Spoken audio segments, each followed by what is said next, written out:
Guys, balik lagi di kontennya Farkonik. Kali ini Mimin Onik mau review salah satu bangunan yang pasti sudah kalian tunggu-tunggu, sudah kalian sering lihat reviewnya di Instagramnya Mimin Onik. Akhirnya bangunannya jadi juga. Jadi ini salah satu proyek kita yang ada di daerah baru.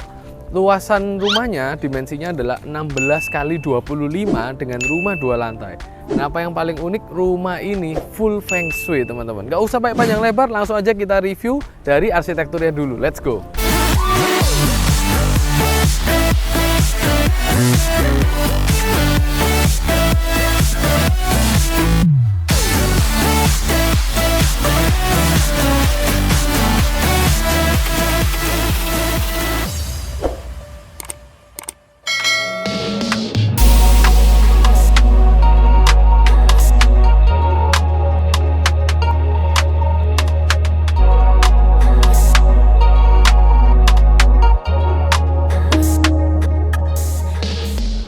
Spesial kali ini Mimin Onik bakal bahas detail banget dari bagian terluar. Jadi rumah ini adalah rumah hook seperti yang teman-teman lihat, dan area depannya ini unik banget karena pemilik rumah klien kita itu minta untuk tidak ada pagarnya. Di saat tetangga-tetangga yang lain itu semuanya pakai pagar teman-teman. Jadi area depan ini langsung carport, bisa untuk 2 mobil tapi sangat tidak mepet, sangat berjarak, dan ada step tangga untuk naik ke bagian dalamnya. Untuk bagian fasad area yang tampak depan ini, kita buat dia tampil ada komposisi kubus miring, lalu juga dikomposisikan dengan balokan dari si kanopi yang tebal ini. Kalau kita lihat di bagian atas belakang itu juga ada para-para dari WPC teman-teman. Jadi perpaduannya di bagian depan, focal point-nya ada di bagian sebelah kiri atas ini. Jadi kita ada main taman keliling di bagian dalam rumahnya. Ini juga full keliling taman.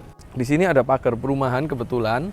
Nah, kalau dilihat dari daerah samping serongnya, teman-teman. Jadi bentukan yang miring ini itu menghadap persis di hooknya. Plus juga dari yang bagian sebelah belakang sana, itu kita buat kubusnya miringnya hanya di depan, belakangnya tetap lurus.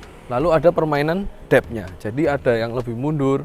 Sedangkan untuk bagian bawah sebenarnya itu hanya kubus kotak polos, tapi kita mainkan di tekstur dan material yang berbeda-beda. Jadi sebenarnya pada dasarnya kemarin klien kita ada permintaan itu modelnya harus simple, minimalis, clean, tapi harus terlihat kayak teksturnya teman-teman. Untuk bagian atas sendiri kalau teman-teman lihat sebetulnya itu semua permainannya cat tekstur, hanya warnanya dibeda-beda, sama kita main komposisi dari bata. By the way, bangunan ini itu dibangun sama rekan kontraktor kita, namanya Sound Kontraktor teman-teman. Nanti tak tunjukkan di akhir ya, Sound Kontraktor itu siapa. Next lanjut, di sebelah samping, jadi entrance-nya itu ada 2 teman-teman. Di area depan sana, sama satu lagi kita kasih entrance di bagian samping sebelah sini. Kalau kita jalan semakin ke sebelah samping, kita akan lihat bangunannya itu tampil lurus dengan yang tadi saya bilang ada miringnya sedikit di depan sana. Nah, ini adalah grand entrance yang di sisi samping. Jadi pemilik rumah itu nggak perlu bingung ya, kalau dari depan mau ke samping masa harus muter jauh, kan nggak enak. Kita kasihlah akses di sini, tapi ini hanya bisa untuk orang saja. Ketika naik di sebelah sini nanti akan bertemu dengan sequence masuk dari lorong-lorong yang ada. Ini untuk bagian depannya teman-teman. Kita akan sekarang mulai bedah untuk bagian dalamnya. Kita balik lihat dari area depan karena sequence-nya ini berkelanjutan. Let's go. Untuk bagian carportnya ini kita pakai material batu andesit ini teman-teman. Plus juga klien kita itu ada permintaan bikin stopper ban. Nah, saya juga senang banget karena di proyek ini kliennya sangat suportif sekali. Saya mau berterima kasih juga ya. Dan kliennya ini juga suka sekali untuk explore. Jadi semakin menambah nilai keindahan dari rumahnya. Contoh ini, kemarin ini salah satu juga ide dari klien kita bahwa batu andesitnya itu dirajang kecil-kecil ya. Dan juga ini karena kecanggihan tukangnya dari Sound Kontraktor. Sound Kontraktor luar biasa.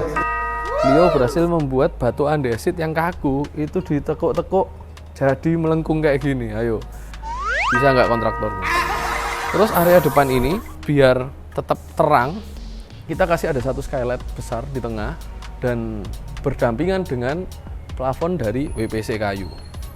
Nah, kalau teman-teman bertanya-tanya, kenapa kok bangunan ini tinggi sekali ya teman-teman? Sebenarnya ini karena atas dasar permintaan dari Bapak Suhu Feng Shui. Jadi Bapak Suhu Feng Shui memerintahkan sekeliling rumahnya itu harus ada got yang harus basah terus di sepanjang tahun, biar rezekinya ngalir deras teman-teman.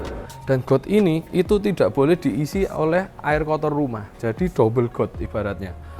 Ini yang kalian lihat batu andesit besar, ini adalah part dari gotnya, muter ke sana sampai ke belakang. Lalu berhubung gotnya itu double ya, dan nggak boleh crossing pipanya, akhirnya kan butuh ketinggian tuh teman-teman. That's why kita lihat dalamnya jadi tinggi banget.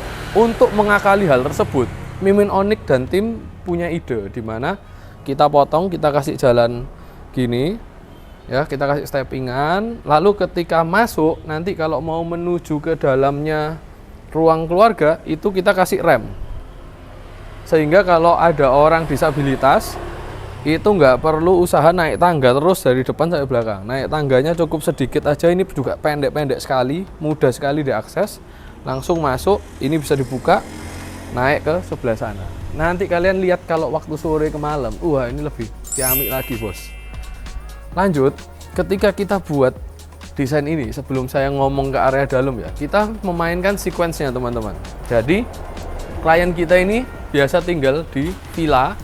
Jadi beliau biasa lihat view banyak tanaman hijaunya. Nah, kita pengen menghadirkan suasana tersebut di wilayah kota Surabaya yang panasnya aduhai ini.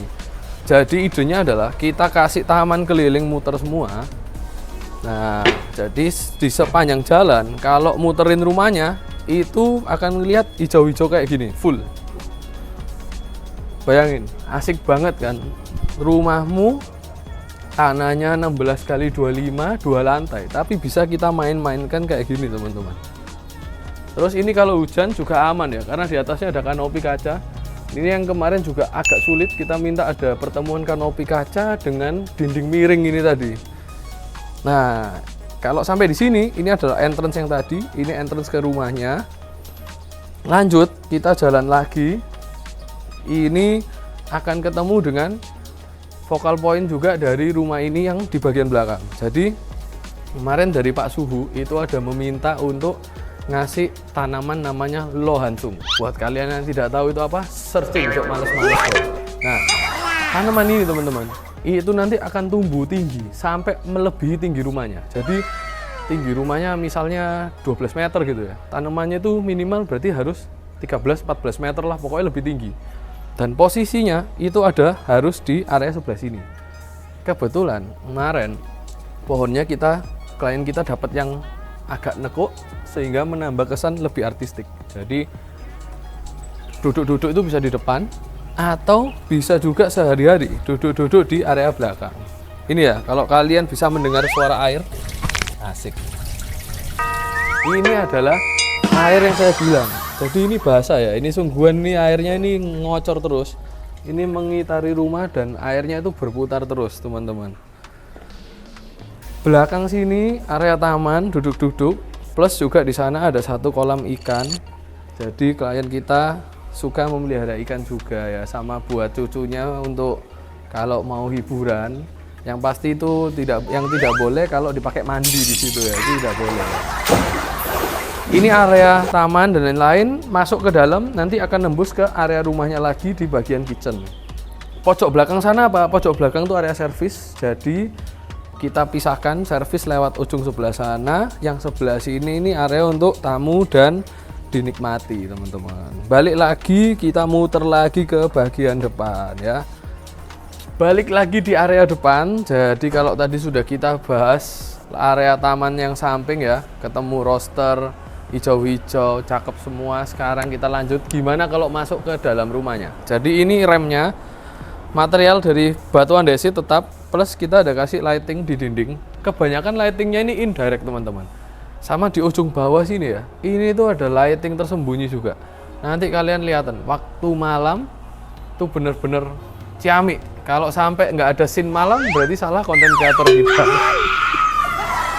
Masuk ke sebelah sini, ketemu dengan dinding travertin. Ini sebenarnya dari granite tile, tapi granite tile zaman sekarang tuh keren ya. Kayak ini kalian lihat, ini ada bopeng-bopengnya persis kayak travertin batu asli. Padahal ini granite tile sebetulnya. Terus kayunya ini juga adalah granite tile, dan di sebelah sini klien kita kemarin ada request minta ada satu tile yang dia senang sekali. Dia pengen ini jadi dinding aksen gitu, satu biji di depan.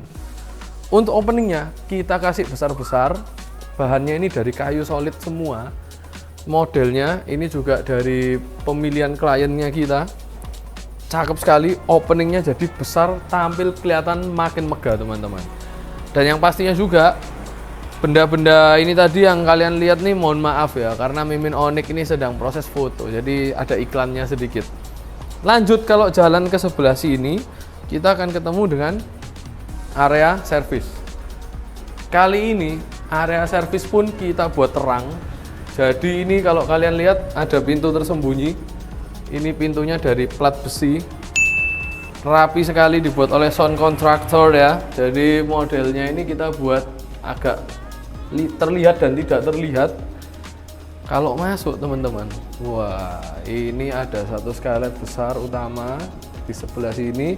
Lurus ujung ketemu dapur, kamar pembantu dan lain-lain, diterusin lanjut balik ke taman belakang. Lalu ada opening besar juga di sebelah sini, bisa juga masuk ke living roomnya.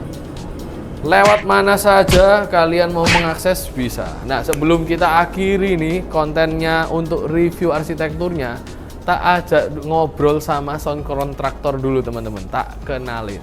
Lalu next kita bakalan bahas video interiornya. Yuk kita ketemu sama sound contractornya.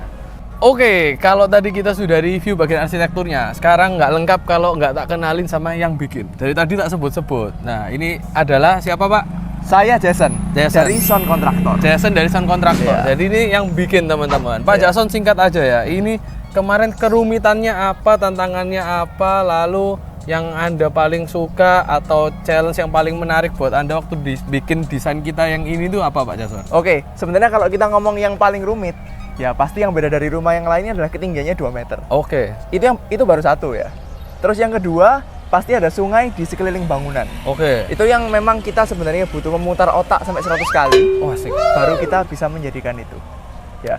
Tapi memang kalau sudah desainnya seperti itu ya otomatis kita harus jadikan, betul ya? Siap, ya. betul. Tapi akhirnya dengan bantuan teman-teman semua, dengan tim dari Farconic juga dan tim dari sound contractor, semuanya bisa terjadi. Dan inilah hasilnya. Asik. Seperti itu. Bagian yang paling Pak Jason suka dari rumah ini apa Pak Jason? Jujur aja kalau yang paling suka semua. Yang paling suka semua. Nggak bisa milih ya Pak? Nggak bisa karena milih. bagus semua? Karena bagus semua. Asik. Tapi kalau boleh milih satu, spot paling bagus sih di bagian depan. Karena di bagian depan tuh kalau kita duduk Pak Rio, itu bisa kelihatan jalan. Orang yang lewat, kucing-kucing yang lagi betul. Ya, bisa menyapa setiap tetangga-tetangga. Betul. Benar. Bisa menyapa semua. Oke, kalau gitu. Jadi ini tadi review sekilas buat arsitekturnya teman-teman. Buat kalian yang mau lihat untuk review bagian dalamnya, langsung aja ikuti video kita yang di part 2-nya. Kalau kalian belum subscribe, beneran subscribe dulu buruan sekarang juga. Nah, buat kalian yang mau tahu update-update project kita yang lain, kita ada project-project yang lain juga ya Pak Jason ya? Banyak sekali. Bener, bisa lihat di Instagramnya Sound Contractor atau di Instagram @farconic dan @farconic.interior. Jangan lupa buat teman-teman like, komen, dan subscribe. Nantikan video part 2-nya. Sampai ketemu. Oke, sampai ketemu.